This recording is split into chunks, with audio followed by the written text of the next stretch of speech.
Welcome to Compai's Expat Channel. I'm Compai. I am Susua's voice of reason. In this video, I'm going to talk about the wage increases that is being proposed for the Dominican Republic, specifically how it relates to all the deportations of all the Haitians. I talked about that in a video I did a couple days ago. So these two videos, they relate to each other. So speaking of relations, if you're thinking about coming down here to Casa de Compai, develop a relation with me, a business relation, please. I have 6 one-bedrooms, I have 2 studios, and I have 1 2-bedroom condo. Guys, I am the owner-operator. I am the guy that you will be dealing with, me or my assistant. I actually live here year-round, so I take a lot of pride in my business. What we're looking at in this video is one of my 6 one-bedroom condos. They're all exactly the same. Same kitchen, same bathrooms, same king-size bed, same workstation, 2 55-inch TVs, more channels than you can ever watch, every sporting package there is, not to mention movies, all kinds of stuff. Bathroom and a half, walk-in closet. My condos are set up for a great 4-day trip, or if you're looking to come down here and get away from the Canadian winters or American winters, give me a shout. I'll put my description of the condos with links, ways to contact me in the description down below. And also, we're going to be talking about a video. We're going to be talking about an article from Dominican Today in this video, and I will also put that link in the description down below. So guys, I get a lot of my news from Dominican Today. It's an English language newspaper that is all about the Dominican Republic. And guys, there's a lot of good information that I get. So as when I was reading the Dominican Today, I saw this article, and basically the headline is, hotels are prepared to increase the minimum wage by 12 to 8%. I know that sounds great, but in reality, it's really nothing. It's not that much. I have the video. I have the article, so let's bring it up in the video. I like going in picture. It's one of the reasons I built this studio. I bought this piece of equipment because I like it. I think it's fun to do. So anyway, I want to read this article that's up on the screen right now. I'm going to read it as fast as I can because I know that gets boring. The president of the Association of Hotels and Tourism in the Dominican Republic has informed that the hotels are willing to readjust their employee salaries. Wow, mighty nice of the guy, huh? Well, let's find out why. However, he maintained that it would be at a lower percentage than suggested by the president of the Dominican Republic. According to the Association of the Hotel Sector, they're prepared to increase by 12 to 8% as was arranged at the end of February, with the minimum wage of non-sectorized sector. We had prepared ourselves in equality with the other sectors to increase by 12 and 8%. So he's talking about here, because I read another article that related to this, the other sectors of industry in the Dominican Republic, like farming, manufacturing, they're saying we'll increase by 12 to 18%. And basically the tourism industry, all the all-inclusives, all the owners, they say, well, we'll do the same as them. We're not going to go any higher, but who's talking about going higher? But we can explain that in the little later in this article. He said, the tourism leaders said that they already analyzed a possible wage hike for hotel employees, but since the president proposed a rate, they have met again to examine the proposal. Well, what did the president increase? Okay, the president of the Dominican Republic had a proposal of 25% increase for the free trade zones and 30% for the tourism sector. Not only seeks an economic adjustment for workers in these sections, but will also contribute to the Dominicanization of labor in most of these sectors. Guys, there's the crutch of this whole There's the crutch of this whole article, to Dominicanize the labor force. Why does he have to Dominicanize it? Shouldn't it already be full of Dominican workers? You're in the Dominican Republic. No, because most of these, with the exception of the tourist industry, most of your labor is done by the Haitians.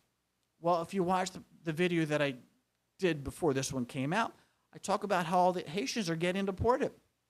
And they're being, and how a lot of them are self-deporting now. They're just packing up and going back to Haiti. It's creating a vacuum. It's especially in the construction sector. I go in a lot of detail in the other video about that, which will be in the description down below.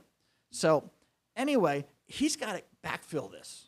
Well, if there was competition for those jobs with Dominicans, you wouldn't have the Haitians. So basically, the Dominicans don't want to do the work the Haitians are doing.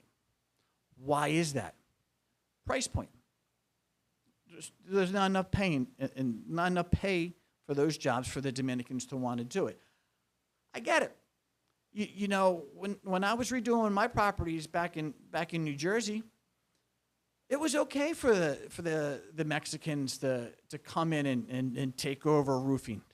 We really don't want to do it. Who wants to be on a hot roof when it's in the summertime? So the Mexicans took over roofing, especially in Jersey. We gave it to them. Have at it. And they did a great job. They killed it. Then they did the sheetrock. They took over the sheetrock. So now they got the roofing. They took over the sheetrock. Sheetrock sucks. Who wants to deal with all that dust? Who wants to deal and hang in sheetrock? I am so quick to write that check out when I was redoing my properties in Jersey. Now the Mexicans want to get into framing. Whoa, don't get into framing. That's what we do. Well, you already gave up certain sectors of the construction industry because you don't want to do the more labor-intensive, the more awkward, not awkward, but uncomfortable jobs. And now you're crying that the Mexicans are moving into framing, which is, you know, the big money where that's, I'm a framer. No. Yeah, if you don't want to do it, somebody else will. And don't complain when somebody else is doing the job that you allowed them to do. So they deported all the Haitians. Now they got to bring the pay up, increase, to get the Dominicans to do the work. I get it. They're quick to take advantage, like any other,